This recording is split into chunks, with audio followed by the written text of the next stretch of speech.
பன்மடங்காக உயர்ந்து நிற்கும் என்பதையும் மறந்து விடாதீர்கள். மறுபடியும் உரைக்கிறேன், அந்த சத்திய நாராயண பூஜையானது தெய்வங்களே தெய்வங்களுக்காக செய்து கொள்ளும் நிலை. ஆனால் ஆசிகள் நமக்கு. தெய்வங்கள் தெய்வத்திற்கு தெய்வமே இறைவனே இறையே இறைக்காக செய்யும் பூஜையில் ஆசிகள் பெறுவது சீடர்கள்.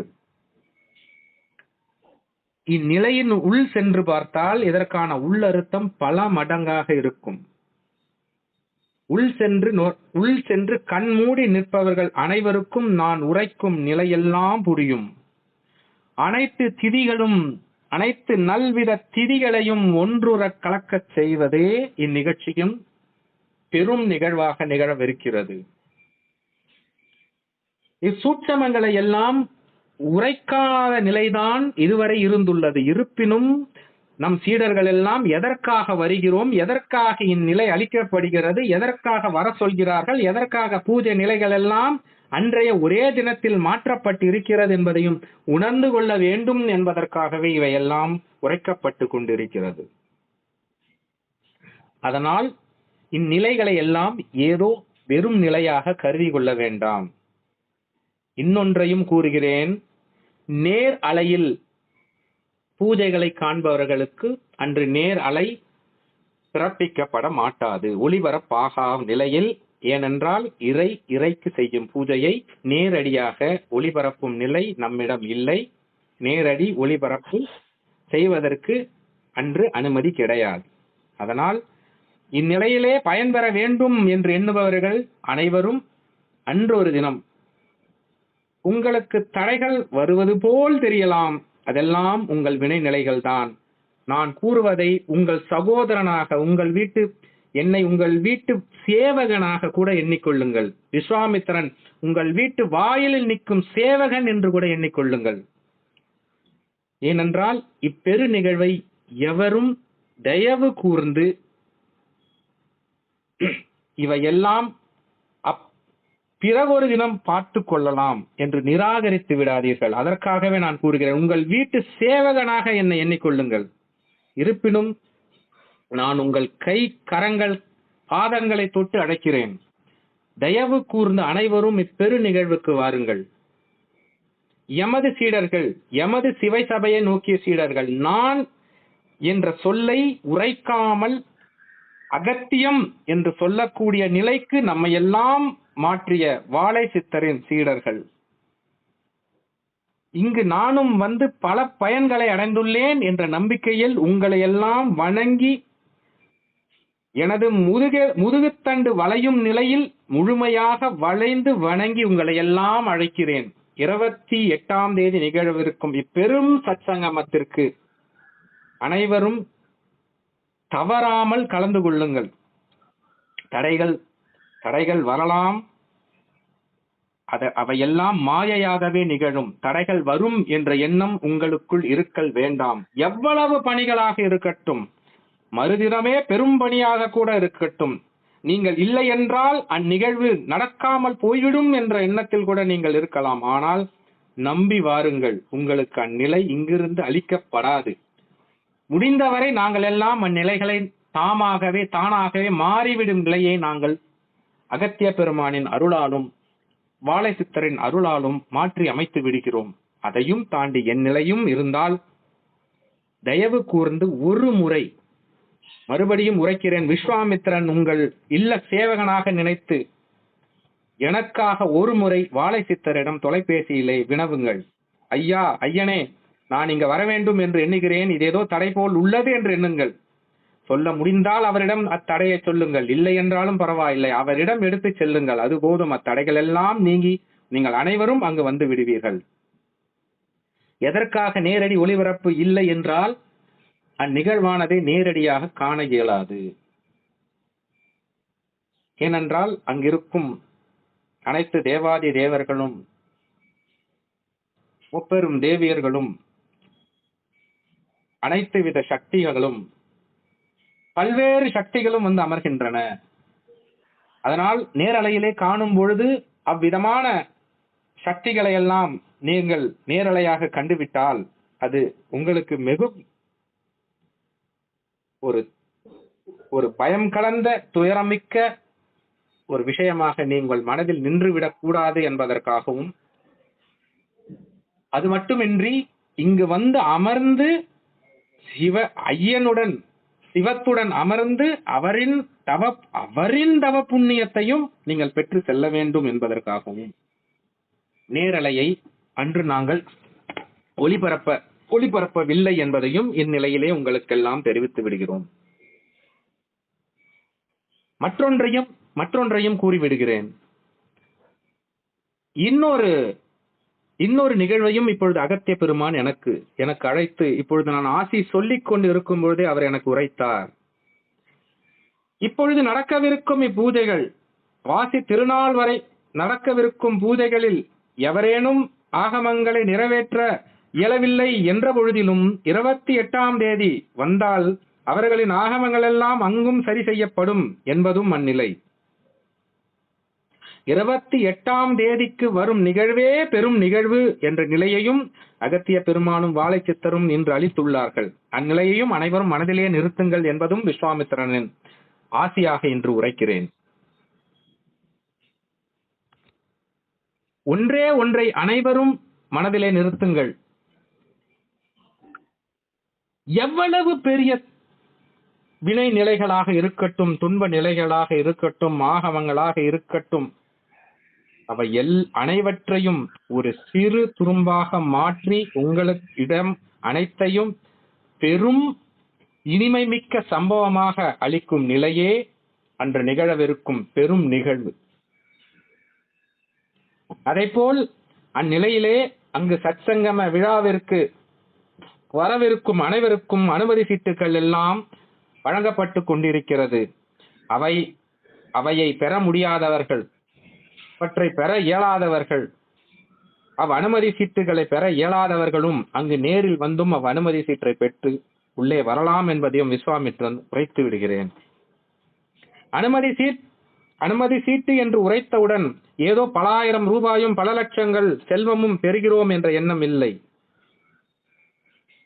அங்கு வருபவர்கள் எவ்வாறு பயனடைகிறார்கள், எத்தனை சீடர்கள், இல்சபை கண்ட சீடர்களும் பெரும் சபை நிலையில் உள்ள சீடர்களும் ஆங்காங்கு கிளை சபைகளை நிறுவிய ஆசான்களும் அங்கு வந்து அமர்ந்திருக்கிறார்கள் என்பதையெல்லாம் மனதிலே நிறுத்தி, அவரவர் வந்த அத்தருணத்திலே அவரவர்களுக்கும் உணவளிக்கும் நிலையை அகத்திய பெருமானும் வாழை சித்தரும் கொண்டுள்ளதால் அவற்றிற்கான ஒரு எண் கணக்குகளை உரித்தாக்குவதற்காகவே இந்நுழைவு சீட்டின் நிலையை நாங்கள் உரைத்துள்ளோம் என்பதையும் இங்கு உரைத்து விடுகிறேன். அனைவரும் மனதிலே நிறுத்த வேண்டிய அடுத்த ஒரு விஷயம் மறுபடியும் கூறுகிறேன். அங்கு வருபவர்கள் அனைவரும் சத்யநாராயண பூஜைக்காக தங்களால் இயன்றதை வாங்கி வந்து கொடுப்பது மிகவும் சிறந்தது. நாங்கள் செல்வங்கள் கேட்கவில்லை. நீங்கள் பூவாகவோ பழமாகவோ நெய்யாகவோ பசு நெய்யாகவோ திரியாகவோ பூஜைக்குரிய உபகரணங்களாகவோ வாழைப்பழங்களாகவோ அல்லது கனிகளாகவோ பூஜைகளுக்குரிய பொருட்களை தங்களால் இயன்ற ஏதேனும் ஒன்றை சிறு நிலையாக இருப்பினும் தயவு கூர்ந்து அதை எடுத்து வந்து அங்கு பாதத்தில் சமர்ப்பித்து விடுங்கள். அன்றைய தினம் நீர் அங்கு வைத்த அச்சணம் உங்கள் வாழ்வியலில் நீர் நடக்கும் முன் உங்கள் பாதத்தை கரம் தாங்கி பிடிக்கப் போவது வாழை சித்தரும் அகத்தியர் என்பதும் தேவ வாக்கு. இதை மனதிலே நிறுத்துங்கள். இன்று உரைக்கிறேன் விஸ்வாமித்திரன். அதனால்தான் இப்பெரும் நிகழ்வையும் இவ்வளவு அனைத்தும் ஒன்றுற புரிந்து கொண்டு குழப்பம் ஆகாத நிலையிலே ஒவ்வொரு நிலையையும் வெகு வெகு வெகு வெகு பொறுமையாக அனைவரும் மனதிலே நிறுத்த வேண்டும் என்பதற்காகவே ஒவ்வொரு சூட்சமத்தையும் அகத்திய பெருமானிடம் கேட்டு அனுமதி பெற்ற சூட்சமங்களை எல்லாம் உரை தெரிந்து அனைத்தையும் நான் உரைக்கிறேன் ஐயனே, அப்பொழுதுதான் சீடர்களுக்கு புரியும் என்ற நிலையை கேட்டு பெற்று வந்த அனைவருக்கும் இங்கு நான் உரைத்துக் கொண்டிருக்கிறேன். புதிதாக வருபவர்களுக்கும் உரைக்கிறேன். இங்கு வருபவர்கள் காணப்போவது ஒவ்வொரு சீடனை மட்டுமல்ல, ஒவ்வொரு ஆசான் நிலையில் உள்ளவர்களையும் காண்கிறீர்கள். அவர்கள் எல்லாம் ஆசான் நிலையை எவ்வாறு அடைந்திருக்கிறார்கள் என்றால், புரிதல் என்ற நிலையில், நான் என்பதை துளைத்த நிலையில், தர்மம் என்ற நிலையில், குரு மீது பக்தி கொண்ட நிலையில், நம்பிக்கை என்ற நிலையில், சரணாகதி என்னும் பெரும் நிலையில். இங்கு வருபவர்கள் வெறும் கிளை சபை ஆசான்கள் மட்டுமல்ல, இல் சபையில் நடத்தும் ஒவ்வொரு சீடனும் எவரெல்லாம் ஒரு வருட காலம் முடித்த இல் சபையில் முடித்தவர்கள் அனைவர்களும் ஆசான்களே. கிளை சபையை நிறுவியவர்கள், நடத்தியவர்கள் ஆசான்கள் என்ற முறையிலும், இல் சபையில் ஒரு வருட காலம் இக்குருவின் பாதத்தை பற்றி நான் என்பதை துளைத்து சரணாகதி அடைந்த அனைவரும் ஆசான்கள் என்ற நிலையையும் இன்று அறிவித்து விடுகிறேன் விஸ்வாமித்திரன். புதிதாக வருபவர்களுக்கு மற்றொன்றையும் உரைக்கிறேன். இங்கு வருபவர்களில் பலரிடமும் சித்தர்கள் பேசுகிறார்கள், சித்த நிலையிலே உரைக்கிறார்கள், அனைத்தையும் உணர்த்துகிறார்கள். ஏன் ஒரு அம்மையிடம் பால திரிபுர சுந்தரி பேசிக்கொண்டிருக்கிறாள், ஒருவரிடம் அகத்தியன் பேசிக்கொண்டிருக்கிறார். செங்கல்பட்டில் நடந்த சற்சங்கமத்திலே விஸ்வாமித்திரன் உள் நுழைந்தவுடன் அகத்திய பெருமான் எங்கோ அமர்ந்திருக்க அச்சீடனிடம் உரைத்து அவர் விஸ்வாமித்திரனை ஒரு கவிதை போல் ஒரு சொற்சுடரில் வருக வருக என்று உரைத்தார். இது ஒரு சீடனிடம் நிகழ்ந்த ஒரு விஷயம். ஒரு சித்தரும் ஒவ்வொரு சீடரிடம் பேசிக் கொண்டிருக்கிறார்கள். எனது ஐயன் அகத்தியனும் எமது பரம குருவான வாழை சித்தரும் பெற்று கொடுத்த நூல்தான் சிவமகா பிரபஞ்ச நூல், சிவசூட்சம நூல். அந்நூல் பலரிடமும் சென்று அமர்ந்து பேசிக் கொண்டுதான் இருக்கிறது. இவையெல்லாம் காண புதிதாக வருபவர்களுக்காக உரைக்கிறேன். எப்பொழுது வருபவர்களுக்கு இது என்னவென்று தெரியும், எவ்வாறென்று தெரியும், என்ன நிகழ்கிறது என்று தெரியும், எதற்காக இந்நிகழ்ச்சி நடத்தப்பட்டு கொண்டிருக்கிறது என்பது தெரியும், எதற்காக தர்மயுகம் மலர வேண்டும் என்று தெரியும், எதற்காக சித்தர்கள் இதையெல்லாம் கூறிக்கொண்டிருக்கிறார்கள் என்று தெரியும். ஒருவர் வர வேண்டும் என்று எண்ணியவுடன் இங்கிருந்து நந்தி புறப்பட்டு அங்கு சென்று அவர்களின் தடைகளை எல்லாம் நிவர்த்தி செய்துவிட்டு அவர்களை தனது தோள் மீது அமர வைத்து எடுத்து வந்து இங்கு வாழைத்தனின் பாதத்தில் அமர வைக்கிறது என்பதும் தெரியும். வர வேண்டும் என்ற எண்ணத்தை மட்டும் வையுங்கள். இவையெல்லாம் ஒரு வருடங்களுக்கு முன் ஆகமத்தை மறந்தவர்களோ விட்டவர்களோ செய்ய இயலவில்லை என்று நினைத்தவர்கள் கூட எப்படியாவது சிந்தனையில் வாழை சித்தரையும் அகத்திய பெருமானையும் நிறுத்தி அவர்களின் நாமத்தை சொல்லி ஏதேனும் சந்தேகங்கள் இருந்தால் வாழை சித்தரிடம் வினவி இங்கு வந்து விடுங்கள். நீங்கள் வர வேண்டும் என்று எண்ணுங்கள். உங்கள் சேவகன் நான் இருக்கிறேன், உங்களை அழைத்து வந்து விடுகிறேன். ஆனால் உங்கள் எண்ணத்தில் நம்பிக்கை மட்டும் இருக்க வேண்டும். நம்பிக்கை என்பதே எங்களின் சாவி, நம்பிக்கை என்பதே எங்கள் சகடையின் சாவி. அந்த சகடையின் சாவியை கொடுத்தால்தான் அச்சகடையை எங்களால் இயக்க முடியும். அந்த நம்பிக்கையை மட்டும் வையுங்கள். உங்களால் வர முடியும், வர இயலும். நாங்கள் இருக்கிறோம், எங்கள் தவப்பலன் இருக்கிறது. உங்களுக்காக விஸ்வாமித்திரன் வாழ்நாளில் கண்ட தவப்பலனை எல்லாம் அளித்து விடுகிறேன் உங்களை அழைத்து வருவதற்காக. அதற்கு நான் தயாராக இருக்கிறேன். எமக்கு எனது ஐயன் அகத்தியனும் வாழை சித்தரும் அளித்து விடுவார்கள். அந்த நம்பிக்கை அவர்கள் மேல் எனக்கு இருக்கிறது. அந்த நம்பிக்கையின் பால் கூறுகிறேன், நீங்களும் அவர் மீது நம்பிக்கை வையுங்கள். உங்களுக்கான சொர்க்க பூமியை அவர்கள் உருவாக்கி விட்டார்கள். அந்த சொர்க்க பூமியில் வந்து அமருங்கள். அது மட்டுமின்றி அங்கு நடக்கவிருக்கும் நிகழ்வானது திரு கைலாயத்தில் நடக்கவிருக்கும் சத்சங்க நிகழ்வு. சிறிது நேரத்தில் கண் மூடி வாழை சித்தரையும் அகத்திய பெருமானையும் நினைத்தவர்கள், அவர்களின் நாமத்தை உரைப்பவர்கள், கண் மூடி தனது நெற்றி பொட்டிலே ஜோதியாக அவர்களை நினைந்தவர்களுக்கெல்லாம் அமர்ந்திருந்த இடத்தில் அத்திரு கைலாயத்தின் குளிர்ந்த நிலை அமர்ந்திருக்கும் இடத்தில் அவர்கள் தரையில் அமர்ந்தாலும் சரி, இருக்கையில் அமர்ந்தாலும் சரி, எங்கு அமர்ந்தாலும் சரி, வெளியிலேயே அவ்வளவு வெப்பம் இருந்த நிலையிலும் குளிர்ந்த நிலையை அவர்கள் உணர்வார்கள். இதை உணர்ந்த சீடர்களை நான் காண்கிறேன். அன்று நானே கேட்கிறேன், நீ உணர்ந்தாயா என்று அவரே கூறுவார்கள். இதெல்லாம் புதிதாக வருபவர்களுக்காக விஸ்வாமித்திரன் கூறிக்கொண்டிருக்கிறேன்.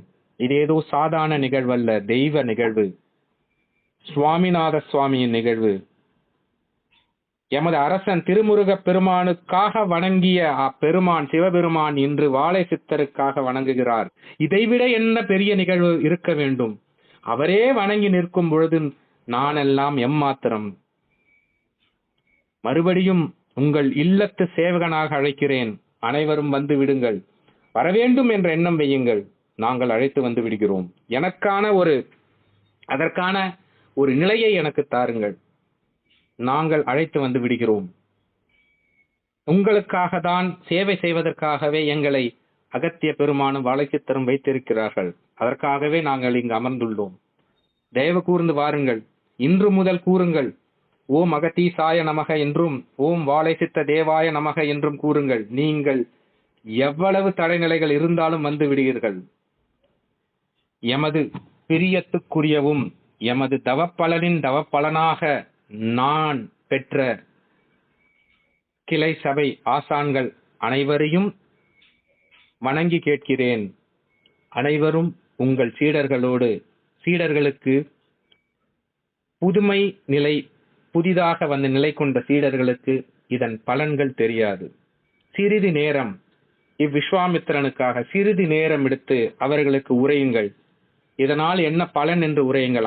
அவர்களுக்கு நீங்கள் கண்ட நிகழ்வுகளும் உங்களுக்காக நடந்த நிகழ்வுகளும் நிரம்ப இருக்கிறது. உங்களுக்காக அகத்திய பெருமானும் வாழைச்சித்தரும் செய்திட்ட நிகழ்வுகள் நிரம்ப இருக்கிறது. அதையெல்லாம் ஒன்று இரண்டையாவது அவர்களிடம் பேசி அவர்களிடம் உரைத்து அந்நிலைகளை புரிய வையுங்கள். இது ஏதோ பெருமைகளுக்காக நான் சொல்லவில்லை. நமது நிலை என்னவென்று அவர்களுக்கு புரிய வேண்டும்.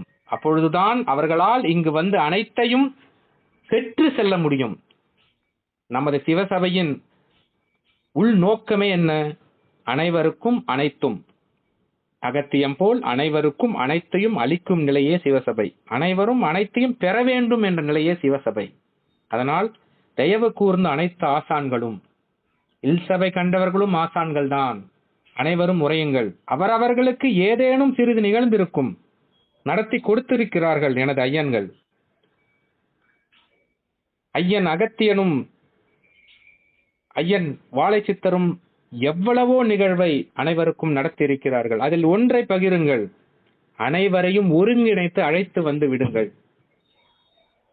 மறுபடியும் உங்களை எல்லாம் கைகூப்பி வணங்கி கேட்கிறேன். இந்நிகழ்வை புறக்கணித்து விட்டு விடாதீர்கள். மறுபடியும் இவ்வாறு நிகழ்வு நடப்பதற்கு எத்தனை மாதங்கள் எடுக்கிறதோ என்று தெரியவில்லை. இந்நிகழ்வை விட்டு விடாதீர்கள். தயவு கூர்ந்து அனைவரையும் அழைத்து வாருங்கள். ஒரு நாள் நிகழ்வு வந்துவிட முடியும். உங்களால் வந்துவிட முடியும். வந்துவிட வேண்டும் என்று எண்ணுங்கள். நான் இருக்கிறேன். நான் வந்து அழைத்து வருகிறேன். எண்ணினால் மட்டும் போதும். அதை மட்டும் செய்யுங்கள். தயவு கூர்ந்து மறுபடியும் உரைக்கிறேன். அதைப்போல் அனைத்து நிலை ஆசான்களும் தவறாமல் வந்து விடுங்கள். இதுவும் எனது வேண்டுகோளாக எடுத்துக்கொள்ளுங்கள். இது ஏதும் கட்டளை அல்ல, ஆணை அல்ல. இதெல்லாம் அகத்திய பெருமானிடனும் வாழை சித்தரின் அன்பான வேண்டுகோளாக கருதுங்கள். தயவு கூர்ந்த அனைத்து கிளை சபை ஆசான்களும், அனைத்து மண்டலங்களில் உள்ள கிளை சபை ஆசான்களும் தவறாமல் வர வேண்டும். வேறுபாடு உள்ளவர்கள், கருத்து வேறுபாடு உள்ளவர்கள், குழப்பங்கள் உள்ளவர்கள் ஏதேனும் இருந்தாலும், என் நிலையாக இருந்தாலும் உங்களுக்கு மற்றொன்றையும் உரைக்கிறேன். ஏதேனும் குழப்பங்கள் இருந்தால் வாழை சித்தரிடம் கூறுங்கள், வினவுங்கள்.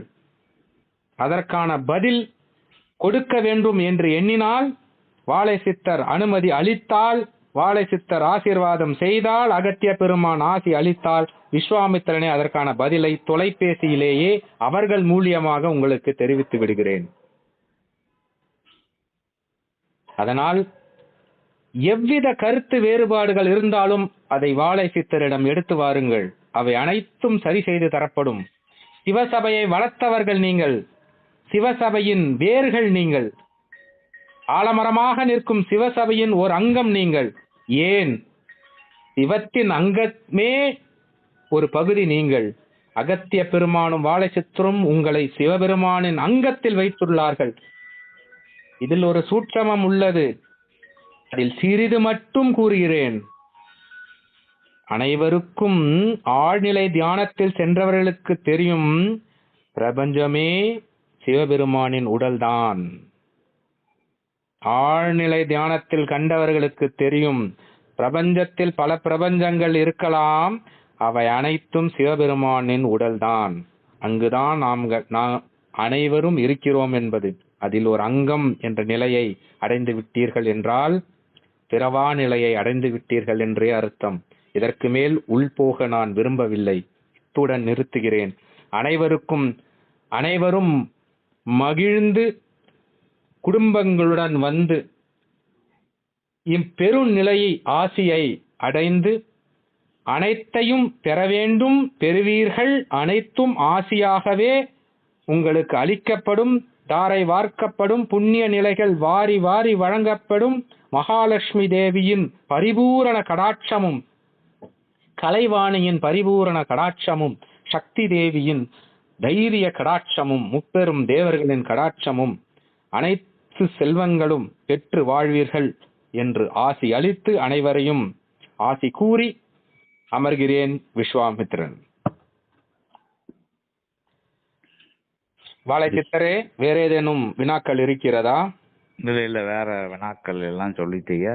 இந்த அதாவது 5 மணிக்கு சத்யநாராயண பூஜை அந்த தொடங்க இருக்கிற நிகழ்வுனால யாரும் 5 மணிக்கு தான் சத்சங்கம் நடக்கணும்னு நினைச்சிடக்கூடாது. அதனால 9:30 மணிக்கே அங்க ஆயத்தமாயிரும் சத்சங்க நிகழ்வுகள். அதன் 28ஆம் தேதி காலை 9 மணி அளவில் அங்கே இருந்து விட்டால் அனைவரும் முழு பூஜை நிலைகளை எல்லாம் கண்டுகளிக்கலாம். ஏனென்றால் அங்கிருந்து சித்தர்களை அழைத்து வரும் நிலை முதல் கொண்டு சித்தர்களின் நிலையில் அப்பாத ரட்சைகளில் அம்மலர்கள் தூவியவுடன் முதல் அப்பாத ரட்சையில் வந்து இறங்கப் போவதே ஐயன் சிவபெருமான் தான் என்ற சூட்சமத்தையும் இங்கு உடைத்து விடுகிறேன். அன்று கைகூப்பி வணங்கி நிற்கும் அனைவருக்கும் முப்பெரும் தேவர்களின் பார்வைகள் படவிருக்கிறது என்பதையும் உரைத்து விடுகிறேன். அதனால் 9 மணி அளவில் அங்கு அரங்கத்திற்கு வந்துவிட்டால் அனைவரும் அனைத்தையும் காணலாம் என்பதையும் இத்தருணத்திலே உணர்த்தி விடுகிறேன். சத்யநாராயண பூஜை என்ற நிலை 5 மணிக்கு மாலை நடக்கவிருக்கும் நிலை. அதற்கு முன் சித்தர்களும் தேவர்களும் பேசக்கூடிய அந்த நிலையை காதுர கேட்டு அன்று காலை முதல் அமர்ந்திருப்பவர்களுக்கே இவ்வாகமங்கள் எல்லாம் தகர்ந்து உடைந்து சத்யநாராயண பூஜையிலே அனைத்து பெற்று செல்லும் நிலையும் இருக்கிறது. இது ஏதோ நீங்கள் வந்து அமர்ந்து விட வேண்டும் என்பதற்காக விஸ்வாமித்திரன் உரைக்கவில்லை. நடக்கவிருக்கிறதை நான் உரைத்து விட்டேன். அதன் பிறகு அனைத்தும் ஐயனின் சித்தமும் ஐயனின் ஆசியும். வேற ஏதேனும் வினாக்கள் இருக்கிறது? வேற தாமரை மலர்கள் துளசி கொண்டு வர முடியாதவங்க, கிடைக்காதவங்க அவங்களோட சரணாகதியை மட்டும் கொண்டு வந்து சமர்ப்பணம் பண்ணா போதும் அப்படின்னு சொல்லுங்க. ஏன்னா தாமரை மலர்கள் சில நேரத்துல அபூர்வமா கிடைக்கி, அது சில நேரங்கள் அது கொண்டு போனா தான் அங்க அனுமதியோ அப்படின்னு யாரும் அனுகிரகமோ அப்படின்னு நினைச்சு ஒரே ஒரு மல்லிப்பூ, ஒரே ஒரு மல்லிப்பூவை எடுத்து வந்து கொடுத்தால் கூட போதும். ஐயன் பாதத்தில் வைத்தால் அது பல மடங்காக பெருகி நிற்கும். அங்கு வைப்பது ஒரு மல்லிகை பூ அல்ல. ஐயனே, நான் உன் சீடன், எனக்கே மெய் சிலிர்த்து உச்சி கூசுகிறது ஐயா, நான் உன் சீடன் என்று சிவபெருமானின் பாதத்தை பிடிக்கிறீர்களே, அதற்குத்தான் உரைக்கிறேன். அது குரு தட்சணையாக மலர்களை எடுத்து வர சொன்னேன். அதனால் தாமரை மலர்கள் தான் வேண்டும் என்ற எண்ணம் இல்லை. லக்ஷ்மி தேவியின் கடாட்சமும் அவர்களின் பெரும் லக்ஷ்மி கடாட்சத்தை பெற வேண்டும் என்பதற்காகவும் உரைத்தோம். ஒரே ஒரு மல்லிகை எடுத்து வந்து பாதத்தில் வைத்தால் கூட இறைவன் ஏற்றுக்கொள்வார் என்பதும் உண்மை. வேறு வினாக்கள்? வேற ஒன்றும் இல்லை. எல்லா விஷயங்களும் நீங்க சொல்லிய விஷயங்கள், சொல்லாத விஷயங்கள், எல்லா விஷயங்களையும் வர்றவங்களுக்கு சமர்ப்பணம் செஞ்சு எல்லாரும் சரணாகதியோட முழு நம்பிக்கையோட இறையருளை பெற விஸ்வாமித்திர மகரிஷிலிருந்து அகத்திய பெருமான்ல இருந்து முக்கோடி தேவர்களும் நவகோடி சித்தர்களும் அனுகிரகம் கொடுக்க அகத்திய பெருமான் ஆசையை ஏற்று எல்லாரும் வரணும் அப்படிங்கிறதுதான் எல்லாரும் வரணும், யுக மாற்றம் நிகழணும், அவங்களும் மாறி நிக்கல, யுகம் மாறி நிற்கும் அப்படின்னு சொல்லி விஸ்வாமித்திர மகரிஷியை வணங்கி நிற்கிறோம். விஸ்வாமித்ராய நமோ நமः. அனைவருக்கும் நல்ல ஆசிகள் உமது பாதத்திலும் அகத்திய பெருமானின் பாதத்தில் இருந்தும் பகிர்ந்து அனைவரும் வரவேண்டும் என்பதை மற்றொரு முறை உங்கள் இல்லத்து சேவகனாக உங்களை எல்லாம் வணங்கி கேட்டு அனைவருக்கும் நல்லாசிகள் பகிர்ந்து உமது சீடனை விடுத்தமர்கிறேன்.